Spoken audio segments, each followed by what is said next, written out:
आदरणीय दर्शकहरू नमस्कार। कार्यक्रम अर्थविशेषमा यहाँहरूलाई हार्दिक स्वागत छ। म राजेन्द्र रेग्मी।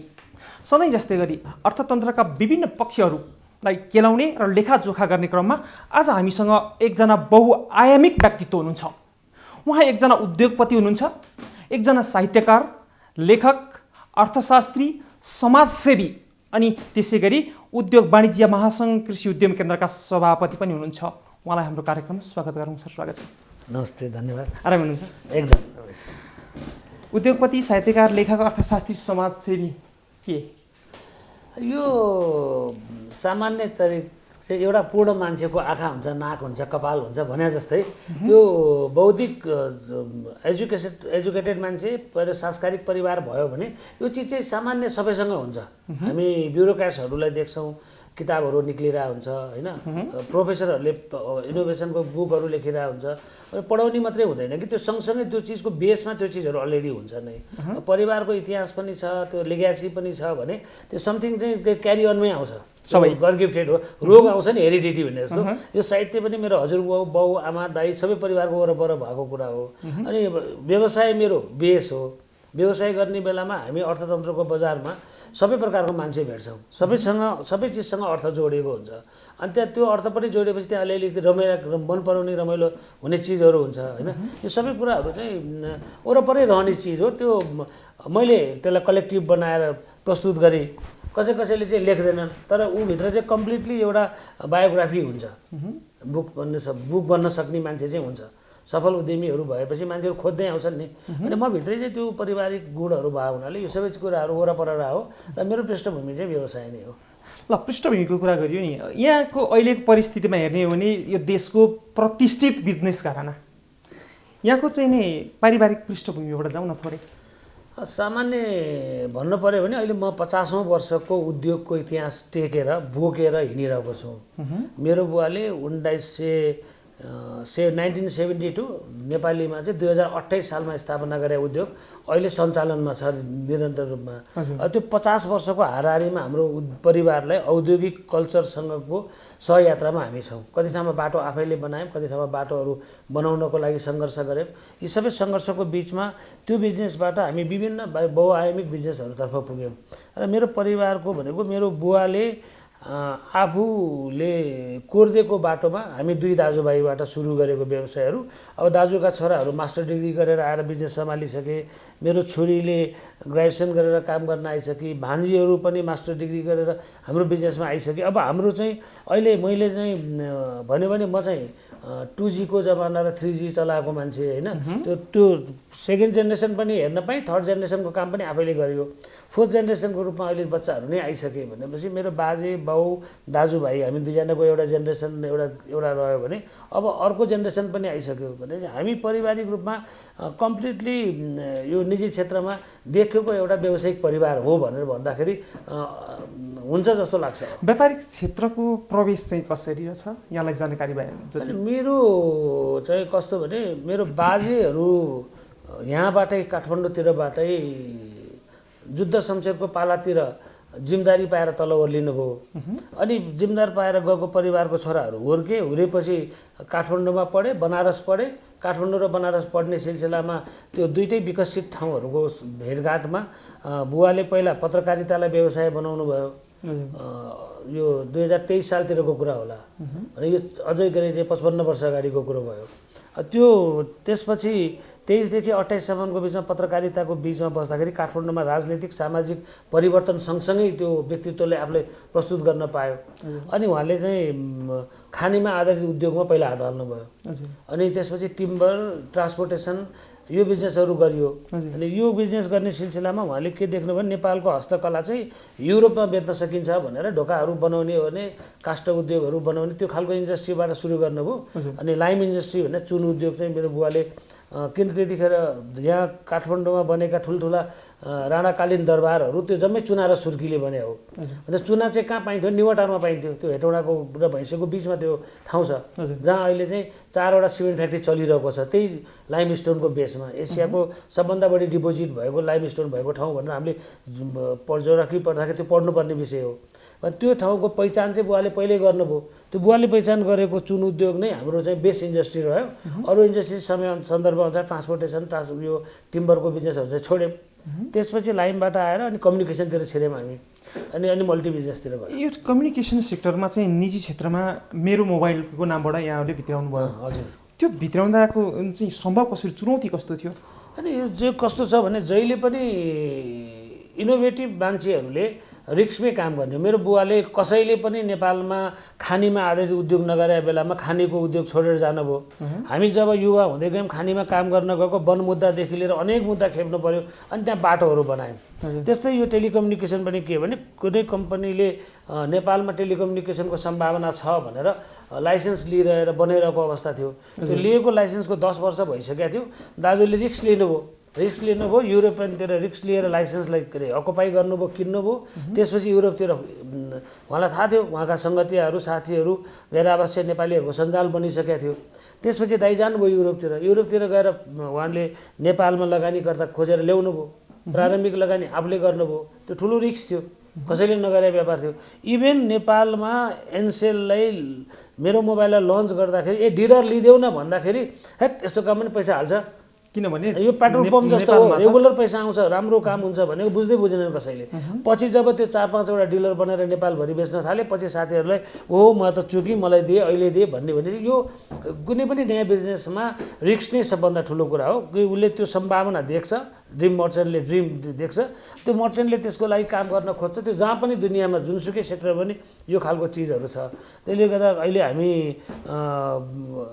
इन्टरनेटद्वारा मार्केटिङ गर्ने जुन प्रचलनहरू छ, त्यो केही क्षणमै मान्छेले टेलिकम्युनिकेसन भन्दा पछिको दुनियाँमा अरू गुड्स सप्लाईमा पनि ग्लोबल्ली नै बुम भएका छन्, ट्रान्सपोर्टेसनमै पनि बुम भएका छन्, उबर लगायतका चिजहरू होइन। यो चिजहरू पनि यो रिस्क सेक्टर हो, किनभने नयाँ चिज जहिले पनि रिस्क जस्तो लाग्छ। नेपाल सरकारको एकाधिकार रहेको नेपाल दूरसञ्चार संस्थान थियो त्यति बेला। हजुर, त्यति बेलामा नेपालमा चाहिँ मेरो मोबाइल भित्राएर नेपाल टेलिकमसँग, अहिलेको नेपाल टेलिकम तत्कालीन नेपाल दूरसञ्चार संस्थानसँग जुझ्न सकिन्छ भन्ने आँट चाहिँ कसरी आयो कि? यो त जुझ्ने त आँट भनेको के भने हिम्मत भएको मान्छेलाई आँट आउने हो होइन। त्यो हिम्मतको मूल्य प्राप्त गर्ने हो विजय गरेपछि। त्यो समयले त्यो कथा मागिरहेको थियो, त्यसलाई समन्वयकारी गर्न सक्ने क्षमता दाजुमा थियो। उहाँले अगाडि बढाउनु भयो र त्यसलाई सफल गरेर देखाउनु भयो। र त्यो सफलता सँगसँगै हामीले जुन प्रकारको नेपालमा अर्को पनि थर्ड अपरेटर चाहिन्छ भन्ने जुन जोरदार चिज देख्यौँ। अहिले त्यो दुईटै संस्थाले तेस्रो अपरेटर नआउनको निम्ति सबैको मुख टालिदिएर अवस्था छ कि तेस्रो अपरेटर आउनको लागि थुप्रैजना बसिरहेछन्। र तेस्रो अपरेटर आएन भने नेपालमा इन्टरनेटको मूल्य चाहिँ तलतिर जाँदैन। जबसम्म इन्टरनेटको मूल्य तल जाँदैन तबसम्म हाम्रो अर्को डेभलपमेन्टको पाटो चाहिँ रोकिन्छ। हामी असाध्यै महँगो इन्टरनेटको दुनियाँमा छौँ, जसको कारणले गर्दाखेरि हामी सूचनाहरू असाध्यै महँगो किन्नु परिरहेछ। हामीले इजिली सूचना प्राप्त गर्नु पर्यो। त्यसले गर्दा अहिले मैले यो म नेपाल उद्योग वाणिज्य महासङ्घको कृषि उद्यम केन्द्रमा छु, अनि मैले आफैले एउटा एप बनाएको छु। मैले भने त्यो जबसम्म मेरो किसानले मेरो उत्पादित वस्तु बेच्ने मान्छेले त्यसलाई इजी बनाउन सक्दैन। जब जुन बेला नेपालमा मेरो मोबाइल आयो त्यो बेलामा एउटा विज्ञापनको फोटो मेरो दिमागमा अहिले पनि आउँछ कि यतापट्टि डालो अनि 1 रुपियाँको पैसा, बाजेको पालामा डालोमा पैसा मकै आउँथ्यो। अहिले यो मेरो मोबाइलले पनि डालो बराबरकै पैसाको भरमा, त्यति पैसाकै भरमा तपाईँ त्यति कुरा डालोभरिभर कुरा गर्न पाउनुहुन्छ भनेर जुन प्रयास गरेर नेपाली जनसमाजमा लोकप्रियता बनायो, त्यो लोकप्रियता बनाउने बेलादेखि नै त्यो कन्सेप्ट त्यहाँनिर थियो। अब त्यस्तै अरू विषयमा पनि नेपाल सरकारले फटाफट दिनुपर्छ डेभलपमेन्टको लागि। त्यो अवस्था चाहिँ बनेको छैन। अब यो राजनीतिकदेखि सामाजिकदेखि बौद्धिकदेखि यो चिन्तनकै विषयमा पनि हाम्रो खडेरी परेको छ। त्यो विषयमा पनि लामो विषय हुनसक्छ, डिस्कसन हुनसक्छ।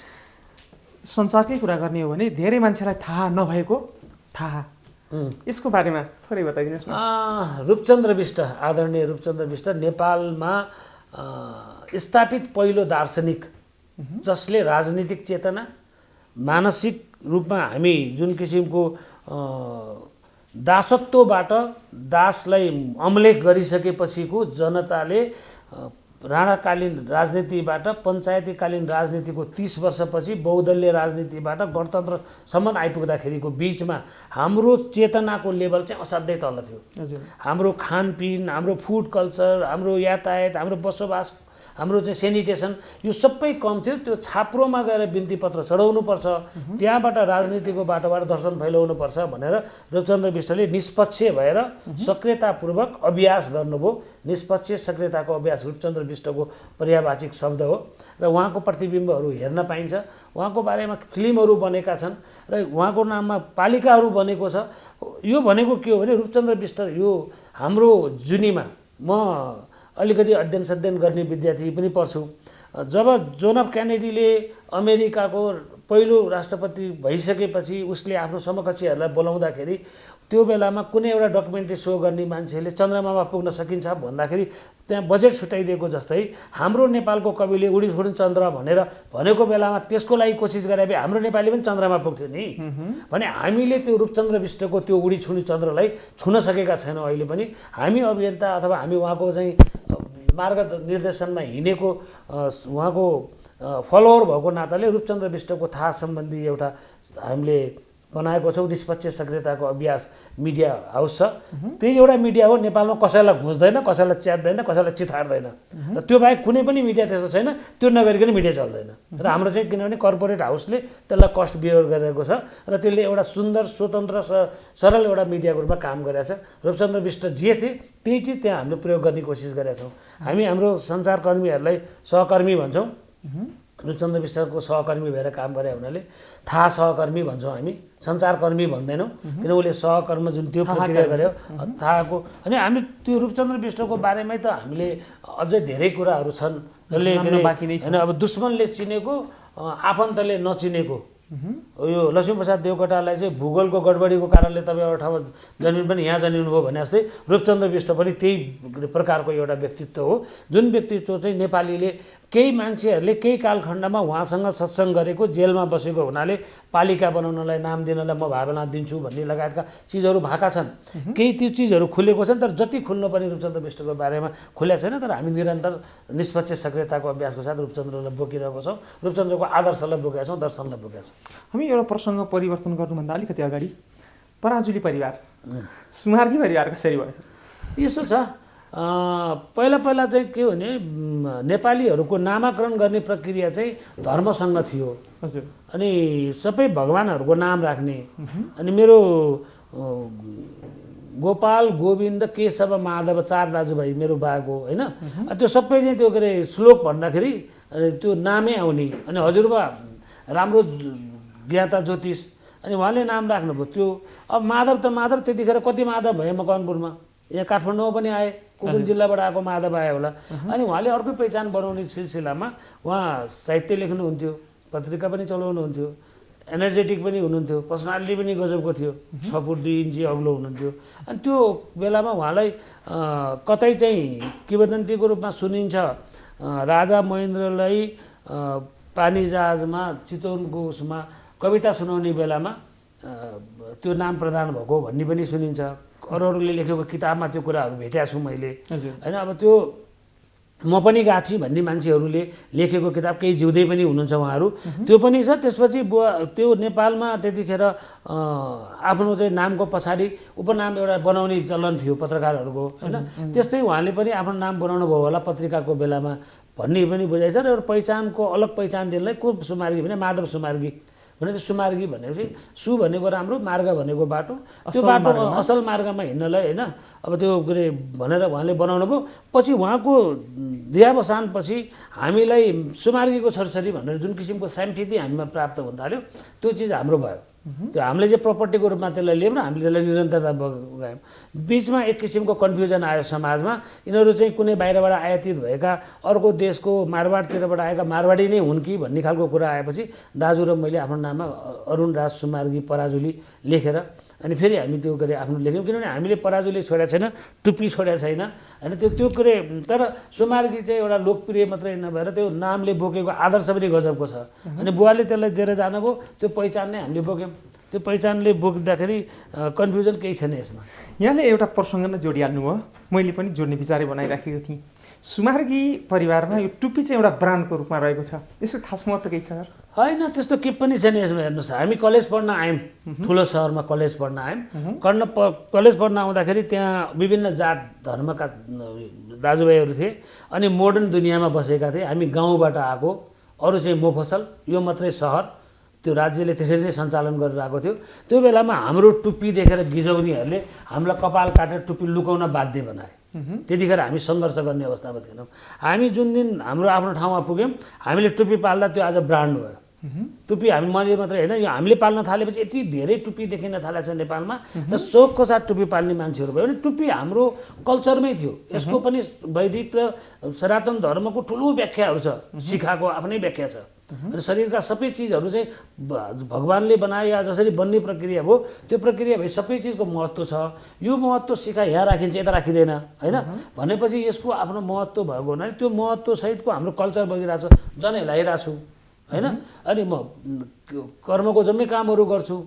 यो चिज चाहिँ मैले किन लुकाउनु पर्यो त भनेर फेरि हामीले आफ्नो टुप्पीलाई जहाँको त्यहीँ ल्याउने कोसिस गऱ्यौँ। किनभने हामी यो धार्मिक क्षेत्रमा पनि हाम्रो रुचि अलि बढी छ।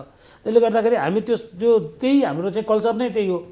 त्यो कल्चर र त्यो सँगसँगै भएको चिजलाई हामीले लिएर आएको हुनाले अब हामी आर्थिक रूपमा, सामाजिक रूपमा, बौद्धिक रूपमा हामी देखेको हुनाले हाम्रो बारेमा चर्चा गरे हो। त्यसो हाम्रो जस्तो टुप्पी हुने हाम्रो के अरे जस्तै परिवारहरू जसले यो धर्मलाई र यो कर्मलाई मान्छन् तिनीहरू धेरैजनाको छ, धेरै साथीभाइको देखिन्छ। अहिले बजारमा तपाईँहरू अटो चलाउनेदेखि लिएर प्लेनमा सफर गर्नेहरूको बिचमा यो टुप्पी लगाएको मान्छेहरू देख्न पाउनुहुन्छ। त्यो खालि अब हामी चाहिँ अलिक बढी चर्चामा देखिएको भए हुनाले सोधे जस्तो मात्रै लाग्छ।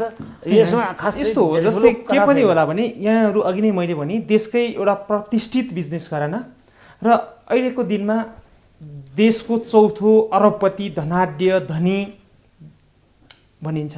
त्यसले पनि सायद यहाँहरूले जे प्रयोग गर्नुभयो त्यो ब्रान्डको रूपमा रहेको होला। कस्तो लाग्छ अहिले पछिल्लो समयमा फर्केर हेर्दा जीवनलाई चाहिँ कस्तो लाग्छ?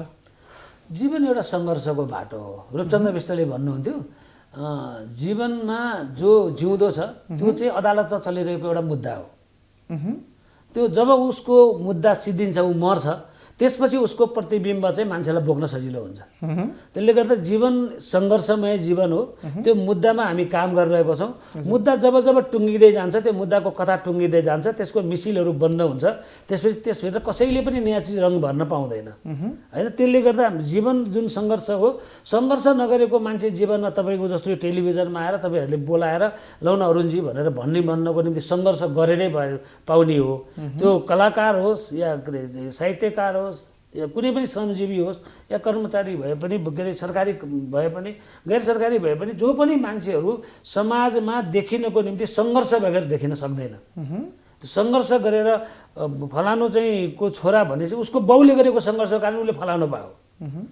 मैले कुनै चिज पाएँ भने मैले सङ्घर्ष नगरे पनि मेरो परिवारले गरेको सङ्घर्षको हिस्सा म पनि हो। त्यसले गर्दा त्यो सङ्घर्षको रूपमा देखिने हो भने जीवन भनेको सङ्घर्ष हो। सङ्घर्षको लागि सोच चाहिन्छ, सोचको लागि सक्रियता चाहिन्छ। त्यो सक्रियता, सोच र सङ्घर्षको तिनटैको मिलनबिन्दुको भनेको त्यो घाँटो फुस्किने पनि सफलता हो। धर्म र दर्शनसँग पनि यहाँको राम्रो दखल यहाँसँगको कुराकानीमा बुझिन्छ।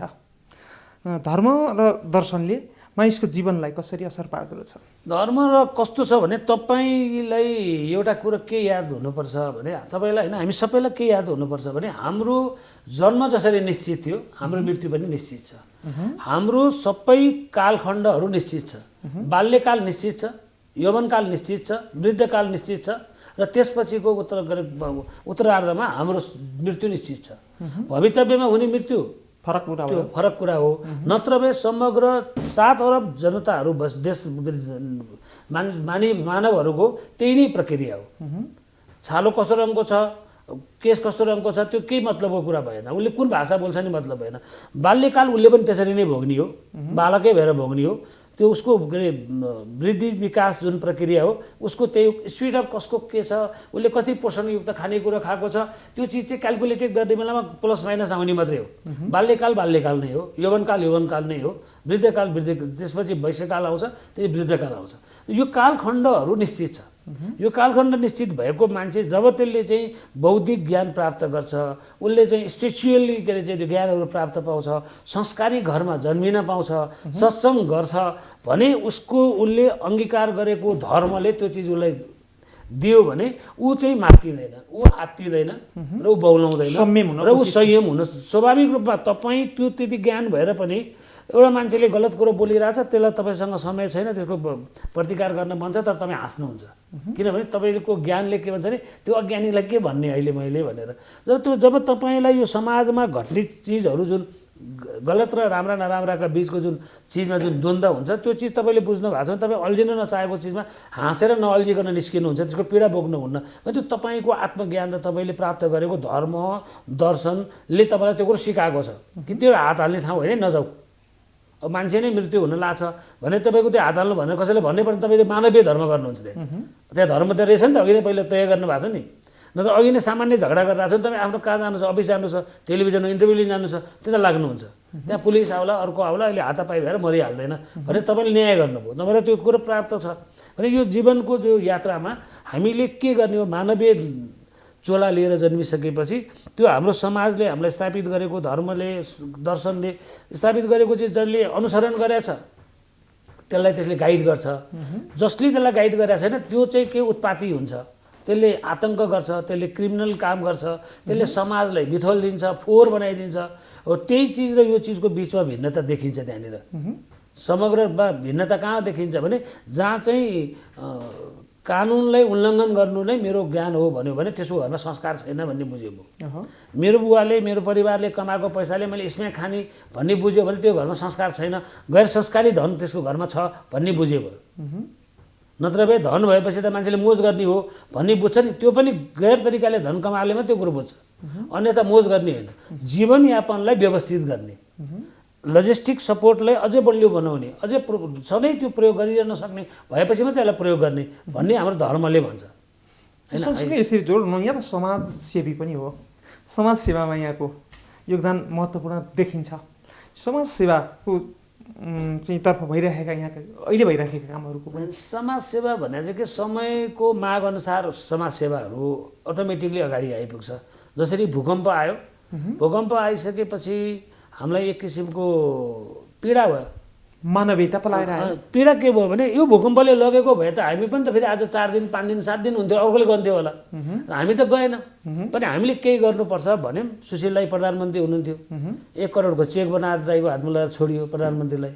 त्यसपछि त्यति पनि चित्त बुझेन, होइन हामी परिवारले केही गरौँ न भने 14वटा जिल्लामा हरेक जिल्लामा चाहिँ के अरे हामीले भिक्टिमहरू जति के अरे भूकम्पले असर परेका परिवारहरू छन् त्यहाँ लिएर अन्न खाद्यान्न सामग्रीहरू पुऱ्याउँ, तिरपाल पुऱ्याउँ, बाल्टी पुऱ्याउँ, खानेकुरोको पकाउने भाँडा पुऱ्याइदिउँ भन्ने भयो।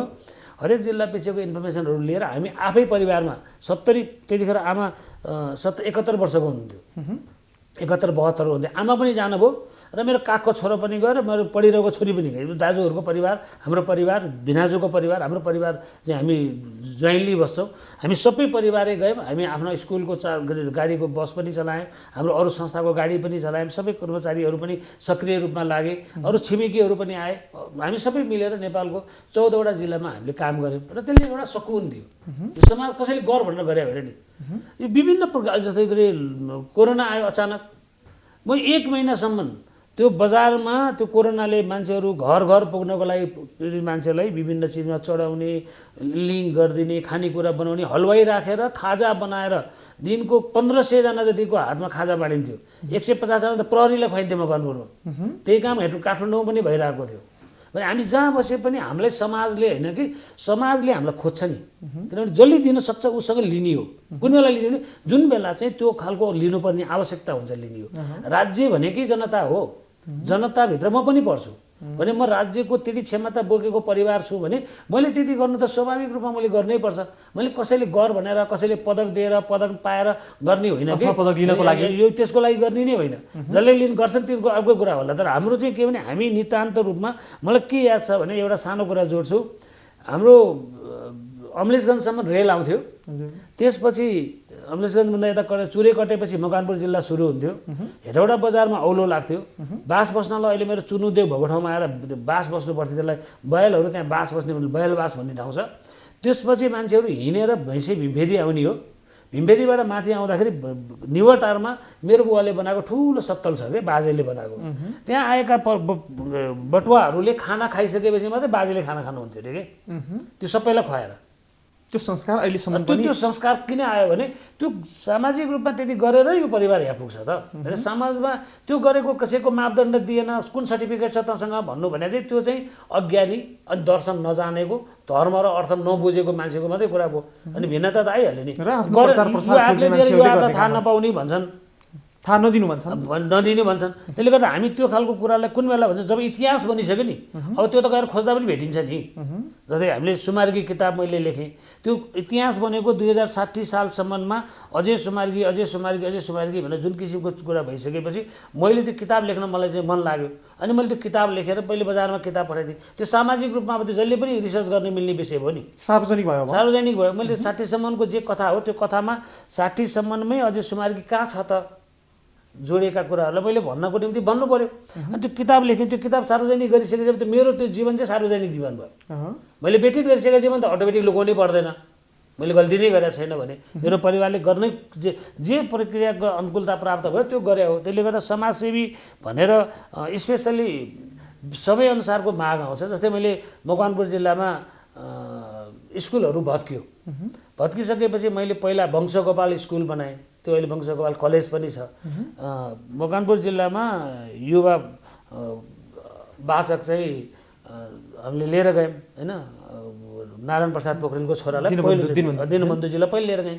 अहिले दाई भन्नुहुन्छ उहाँले, अनि ल दाई जान्छु भन्नुभयो। गएँ, मैले 2.5 करोड रुपियाँको त्यहाँ कलेक्सन गरेँ। कार्यक्रम सकेको 7 दिनमा आयव्यय बुझाएर पब्लिकली मैले क्लियर गरिदिएँ। एउटा नेचर हो। त्यसपछि सुशील दाई प्रधानमन्त्री भएको बेलामा चौकीटोलमा अर्को एउटा स्कुल गरेँ। आर्मीको बच्चाहरू कसको बच्चाहरू पढ्ने त्यो चौकीटोलको गेटैमा एउटा स्कुल छ ज्योति भन्ने। त्यो ज्योति भन्ने कार्यक्रम गरेँ मैले। हरेक 5 वर्षमा एउटा यस्तो सामाजिक योजना गर्छु। त्यसपछि मानव सेवा आश्रम आयो। डाक्टर गोविन्द टन्डनले हेर्नुहुन्छ, उहाँ रामजी अधिकारीहरू हुनुहुन्छ। भवन बनाउनु पर्यो, के गर्ने भन्नुभयो। अनि मेरो परिवारले छोडिरहेको जमिन थियो, त्यहाँ 8 कट्ठा जमिन, त्यो जमिन छुट्टै दिएर हाम्रो परिवारको पैतृक सम्पत्तिको रूपमा रहेको, तर पछि युज नगरिकन त्यतिकै ऐलानी जस्तो बसिरहेको जग्गा थियो। हामीले हेटौँडामा त्यो मैले त्यसको संयोजकमै त्यो भवन बनाएँ। कम्प्लिटली आज एउटा मानवीय स्मारक बनेको छ। त्यो सिद्धेपछि मैले टक्रक्क हात छोडेर यता आएँ। म फेरि मेरो त्यो संस्थामा बसेर संयोजक भएर काम गर्नु मेरो रहर होइन। समयको माग अनुसारको जुन बेला उपस्थिति भएर केही चिज दिने, समाजलाई दिने, फेरि त्यसै फर्केर आउने, त्यो चिजमा लोभ गऱ्यो भने त फेरि म कामै गर्न पाउँदिनँ नि। मैले यो खालको कामहरू जुन गर्ने हो, यो समाजको डिमान्डको आधारमा पात्र छानिन्छ, समाजले छान्छ, त्यसलाई भन्ने हो। त्यो कुनै चिज चाहिँ म त्यसरी पनि गर्छु। कुनै चिज चाहिँ परिवारले सामाजिक रूपमा जुन परिवर्तन हुन्छ। गिर्जाबाबु मरेकै बेलामा पनि हामीले 13 दिनको बेलामा पशुपतिमा साझा भोजन खाने ठाउँ छैन भन्ने कुरो देख्यौँ। त्यतिखेर हामी एनआरएनहरूसँग मिलेर क्रियापत्री भवन बनाइसकेका थियौँ।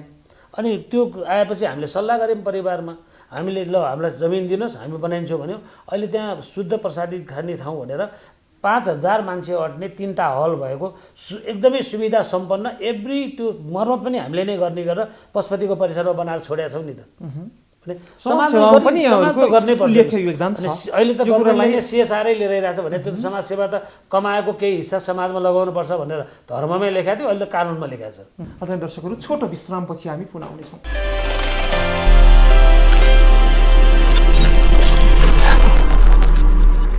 विश्रामपछि यहाँलाई पुनः स्वागत छ। हस्, धन्यवाद। यहाँका विभिन्न लेखहरूमा किताबको कुरा आयो कि किताबहरूमा पनि योगी नरहरिनाथले दिनुभएको बीज मन्त्रको कुराहरू सुनिन्छ। त्यो कुरा के हो, खास भन्न मिल्छ? छोटकरीमा मन्त्रहरू भन्न मिल्छ। मन्त्रहरू जसले यो मन्त्र सुन्ने हो नि, सामाजिक रूपमा मन्त्र भन्ने गुरुहरूको काम हो। अनि उसले त्यो मन्त्रलाई अनुसरण गर्ने मान्छेलाई त्यो मन्त्रले प्रभाव पार्ने हो र उसले त्यसलाई जे प्राप्त गर्न खोजे त्यो पाउँछ।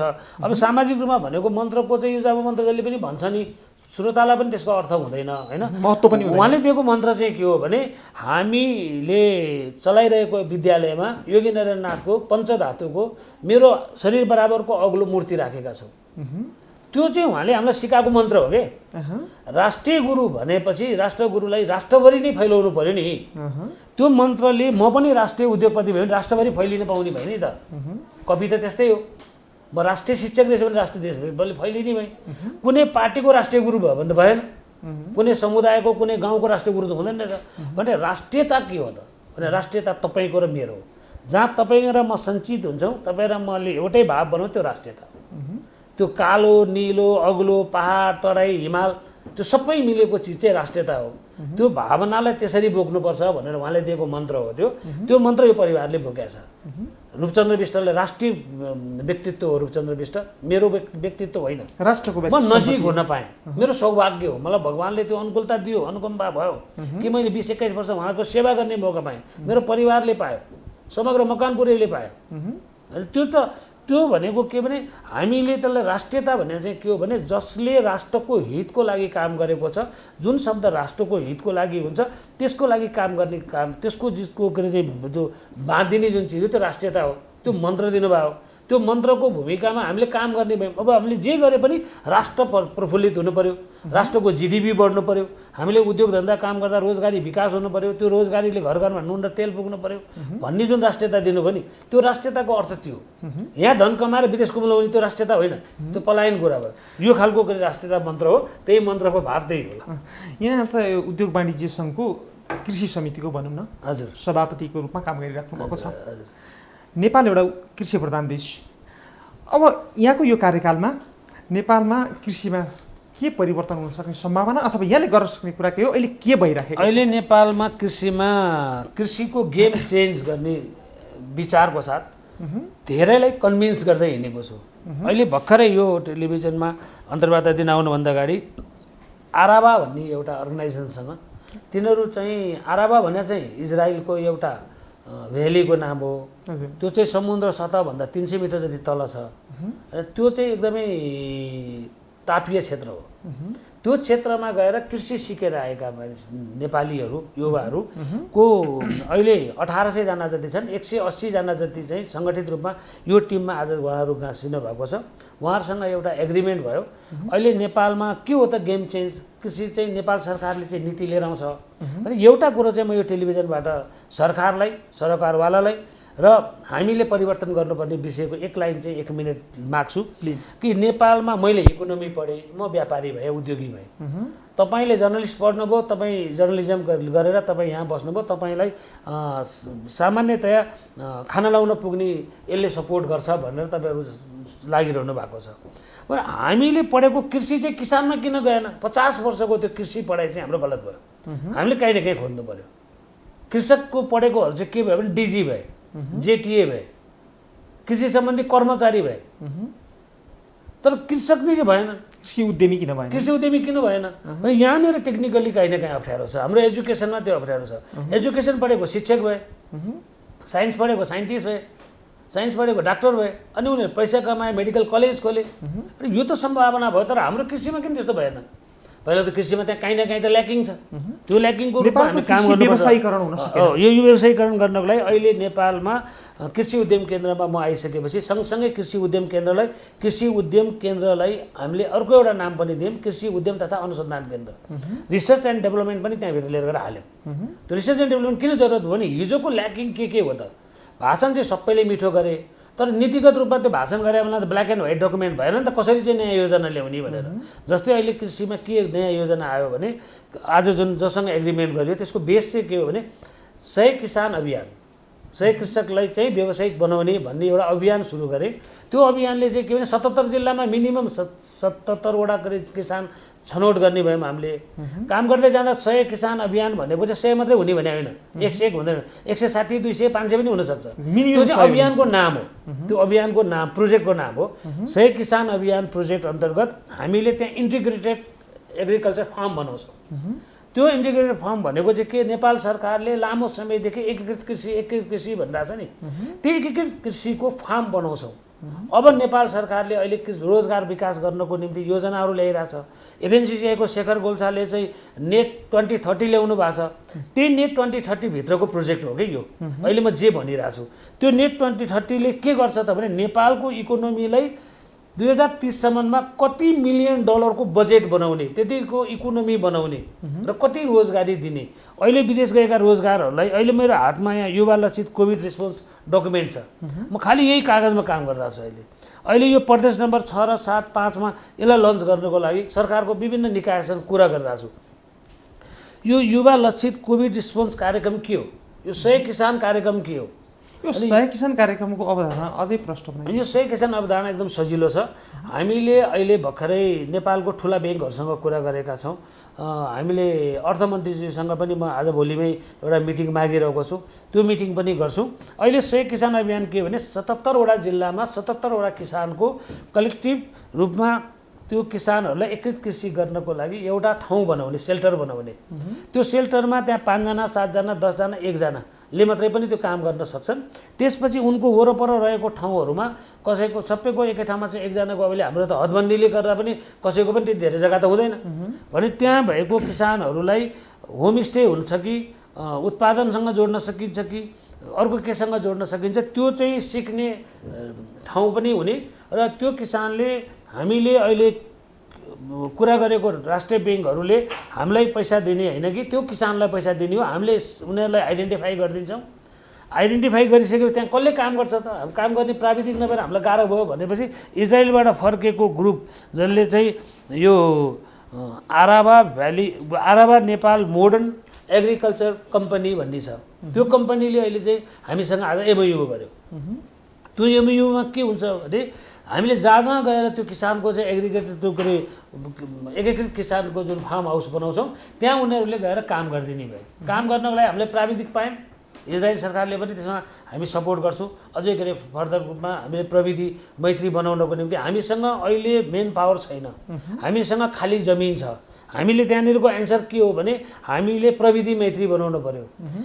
अर्को देशमा 2% जनताले कृषिको उत्पादन गर्छ, 98%ले खान्छ र छिमेकी राष्ट्रहरूमा उसले 25% 50%लाई त्यो सामान बेच्छ। हाम्रो देशमा 60%ले उत्पादन गर्छ, ट्रेड डिप्रिसिएट यति धेरै छ, व्यापार घाटा, र हामीलाई खान पुग्दैन हाम्रो चिजले। यो किनभने हामी प्रविधि मैत्री भएनौँ। 70% भन्दा बढी कृषिजन्य वस्तु विदेशबाट लिएर हामी बाहिरबाट ल्याउँछौँ। अनि अब हामी के गर्न सक्छौँ? अहिले हाम्रो नेपालमा चाहिँ जुन कृषिको सामान मात्रै आएको छैन, हामी उत्पादन अलि बढी गर्ने बित्तिकै हामी खोलामा बाटोमा लिएर गएर फ्याल्छौँ अनि आन्दोलन गर्छौँ। त्यसको एन्सर के हो त भने त्यो एइआरसीले चाहिँ त्यसको एन्सर दिँदैछ। के एन्सर दिँदैछ भने त्यो उत्पादन गरेपछि जब त्यसलाई तपाईँले आधुनिक साना साना कृषि उत्पादनसँग लगेर जोडिदिनु भयो भने अहिले फ्रोजन एग्रिकल्चर बेस्ड तरकारीहरू भारतबाट धेरै आउँछ। त्यो भनेको फिङ्गर चिप्स चाहिँ जुन हामीले पार्टीमा जाने बेलामा लामो लामो एकै नासको पाउँछौँ नि, त्यो यहाँको होइन, बाहिरबाट आउने हो। अब हाम्रो आलु राम्रोसँग उत्पादन भएको भने त्यो फ्रोजन चिप्स आलु बनाएर हामीले प्रिजर्भ गरेर राखिदिन पायो भने त वर्षभरि त्यो चिज रोक्ने भयो नि त। अनि हाम्रो आलु फाल्नु परेन, हाम्रो अन्डा फाल्नु परेन, हाम्रो कुनै चिज फाल्नु परेन। यो चिजलाई जबसम्म हामीले व्यवसायीकरण गर्नलाई फुल सर्कल बिजनेस सेट गर्दैनौँ तबसम्म काम हुँदैन। यो नेपालमा युवाहरूलाई चाहिँ कृषिप्रति आकर्षित गर्नको लागि के गर्न सकिन्छ? यहाँ अहिले यो 100 कृषि अभियान जुन हामी गर्दैछौँ त्यसले चाहिँ के हुँदैछ भने अहिले हामीले 1 वर्ष 2 वर्ष 3 वर्षमा यसले राम्रो रिजल्ट देखाउँछ। यो रिजल्टले अहिले धेरै मान्छेहरू आकर्षित भएका छन्। अहिले नेपालमा नेपालको मौलिकता बोकेको उत्पादनहरू विश्व बजारमा जानको लागि लैजानको लागि कोसिस गरेर लगिरहेका मान्छेहरूको बिचमा पनि अर्को एउटा समन्वयकारी भूमिका जरुरी छ। हामीले अहिले के गर्न सकेनौँ भने त्यसलाई हामीले सर्टिफिकेसन गर्न नसके हुनाले अहिले चाहिँ बेस्ट फुडको रूपमा लिएर गयो। अब त्यसलाई साँच्चीकै त्यो नाम दियो भने त्यसको रेट चाहिँ त्यसको 4 गुणा बढी लिन पाइन्थ्यो, किनभने विदेशीले तिर्ने हो नि। हामीले अहिले पनि म यो मकवानपुरको बाटो आउँदा जाँदा यो किसानका पस्छु, काउली बेच्ने दिदीले 35मा बेच्नुहुन्छ, अनि त्यो सेडमा चाहिँ 80मा किन्नुपर्छ। मैले घर लाग्दाखेरि त्यो 35 र 80 को बिचको फाइदामा त्यो किसानले पाउनुपर्ने फाइदा कति थियो त? यहाँनिरको कुरालाई अहिले हामीले यो 100 किसान अभियानमा अहिले भर्खरै नेपालमा हामीले नै सुरु गरेको आउटलेटहरू छ जो चाहिँ के अरे हामी काम गरिरहेको छौँ। मुना कृषि जस्ता सङ्गठनहरू छन्, तिनीहरूले चाहिँ यो चिजलाई अब किनिदिने त्यस्तो संस्थाहरू डेभलप गरेर जाने र हामी उत्पादनपछि बजारीकरणपछि प्याकेजिङ, ग्रेडिङ, प्रिजर्भेसन, त्यसपछि फेरि डेलिभरी अर्को सहरमा।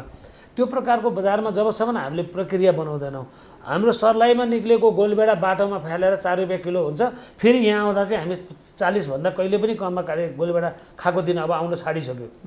अहिले हामी 30 रुपियाँ भन्दा किलोमा आलु कम कहीँ पनि पाउँदैनौँ। तर बारीमा 12 रुपियाँ किलोमा आलु बेच्ने हो किसानले, 10 रुपियाँमै बेच्ने हो। त्यो 10 रुपियाँमा आलु बेचेको आलुमध्ये त्यसलाई 40 बनाउनलाई त्यहीँ ग्रेडिङ गरेर त्यो अघि भनेको चाहिँ हामीले लिएर गएर कोल्ड स्टोरमा राखेर आलु चिप्स बनाएर बेच्न सक्ने अथवा फिङ्गर चिप्स बनाएर बेच्न सक्ने आलु बनाउने, त्यो हामीले जिन्जर होस् अथवा अरू चिज उत्पादन होस् त्यसलाई त्यसरी लिएर जान सक्ने अवस्था छ। अब करेला धेरै उत्पादन भयो भने ड्राई गरेर त्यसलाई चाहिँ ड्रायरमा राखेर अनि प्याकिङ गरेर फेरि अक्सिजनमा पकाउन सकिन्छ। भने यो चिजलाई हामीले व्यवसायीकरण गर्नको निम्ति अहिले हामी सरकारको विभिन्न निकायसँग, डोनर एजेन्सीहरूसँग, नेपालमा यो कृषि र युवा लक्षित कार्यक्रमहरू गरिरहेको के अरे समूहसँग काम गरिरहेको छु। यो 100 किसान अभियानको योजना अन्तर्गत अहिले यो इजरायलबाट फर्केका युवाहरूसँगको आज यो मेहुले हामीलाई के आनन्द दिएको छ भने 100 किसानसँग त हामी तयार गर्न जान्छौँ, हामीले उहाँहरूलाई मोटिभेट गर्छौँ, ल तपाईँहरूले यहाँ लगानी गर्नुहोस्, लगानी तपाईँलाई ठुलो ब्याङ्कले दिँदैछ, त्यो अहिले सरकारले भनेको के अरे नीतिमा दिँदैछ भनेपछि सस्तो ब्याजमा कृषिमा काम गर्न पाएपछि कुन चाहिँ युवा आउँदैन अगाडि।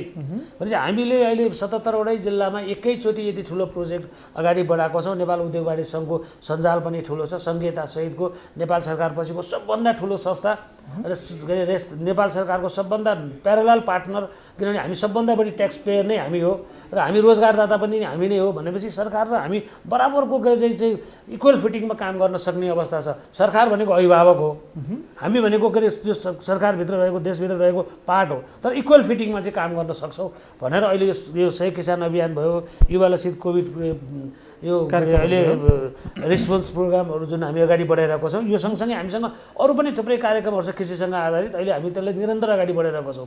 सरकारसँग मिलेर हामी अहिले समृद्धि गरिरहेको छौँ 1, 2, 3 प्रदेशमा, कर्णाली प्रदेशमा पनि हामी काम गरिरहेको छौँ। तर त्यतिको कार्यक्रमको आधारमा यो के अरे टेलिभिजन सुनिरहनेहरूले चाहिँ के भने 7वटै प्रदेशमा हामी अझै धेरै काम गर्न सक्छौँ। जबसम्म यो देशमा, म इकोनोमीको स्टुडेन्ट भएको हुनाले मैले ठुलो सरले भन्छु, यो जबसम्म वितरणमुखी अर्थतन्त्र हुन्छ त्यो देशको जिडिपी बढ्दैन। पैसा बाँड्नु हुँदैन, तपाईँ बुद्धि बाँड्नुहोस्, ज्ञान बाँड्नुहोस् र तपाईँले चाहिँ उद्योग कल कारखाना बाँड्नुहोस्, सफ्ट लोनमा बाँड्नुहोस्, कुनै न कुनै दिन पैसा तिर्नुपर्छ भन्ने घन्टी झुन्डाइदिनुहोस्, अनि मात्रै देशको अर्थतन्त्र बलियो हुन्छ। यो अहिले कृषिमा पनि त्यो कुरालाई हामी निरन्तर लगिरहेको छौँ। यसले यो साइकल पुरा भयो भने कृषिमा गेम चेन्ज हुन्छ र एकीकृत कृषि गरेर नेपालमा हामी आत्मनिर्भरतर्फ पनि जान्छौँ, जिडिपीमा पनि सपोर्ट हुन्छ र हाम्रो के अरे लिभिङ स्ट्यान्डर्ड पनि बढ्छ। यहाँ त राजनीतिसँग पनि राम्रो सम्बन्ध राख्ने व्यक्ति, एउटा राष्ट्रको आर्थिक विकासमा राजनीति सही तरिकाले बढेन भने के असर पर्दो रहेछ?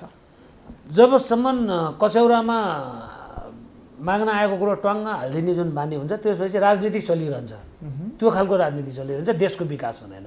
हामीले त्यो कचौरामा ट्वाङ्ग हाल्ने राजनीति छोडिदेऊ, देशको विकासै राजनीति गरौँ भने भाषा नै विकास होइन, होइन हाम्रो रासनै विकास चाहियो भने तपाईँले पेटभरि खान पाउने विकास आउनु पर्यो। त्यो विकास भने पूर्वाधारसँग जोडिएको छ, योजनासँग जोडिएको छ, रोजगारीसँग जोडिएको छ, बेरोजगारी हुनलाई गरेबाट कसरी बचाउन सकिन्छ त्यो जोडिएको छ, स्वास्थ्य, शिक्षा, खानेपानी यो मौलिक अधिकारहरूसँग जोडिएको छ। यो चिजहरू जबसम्म बन्दैन, मेचीदेखि महाकाली हिँडेर हेर्नुहोस् न, हामीलाई अहिले सबभन्दा खाँचो हाम्रो सडकको, अहिले हाम्रो बिजुलीको, अहिले हाम्रो बिजुलीको पूर्वाधारहरू जे विस्तार गरिएको छ त्यो विस्तारको भरमा हामी 3 वर्षपछि त्यो बिजुली हाम्रो बजारमा हामी चलाउन सक्दैनौँ। हाम्रा ती जम्मै लुलेर लङ्गडा जस्ता खालका अवस्था चिज छन्। हामी त्यसतर्फ जानको लागि दीर्घकालीन योजना गर्न सक्दैनौँ, एउटा योजनाको लागि झगडा गर्छौँ, आउनै पर्छ, आउनुहुन्न, आउनै पर्छ, यस्तो खालको अवस्था भन्दा नि देशको प्रोजेक्ट आउनुपर्छ, देशमा यो प्रोजेक्ट हामी काम गर्छौँ भनेर कहिले झगडा गरेर सुनिँदैन।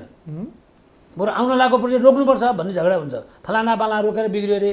यो खालको अवस्थाबाट हामी बाहिर जानको निम्ति हामी आफैले हाम्रो देशको इकोनोमी बढाउनुपर्छ। राजनीतिक दलको यो नेतृत्वलाई चाहिँ हामीले अपेक्षा गर्न सक्ने ठाउँ छैन। त्यसले गर्दाखेरि अहिले हामीले यो 100 किसान अभियान जस्तो अभियानहरू मैले किसानको अहिले समातेको छु।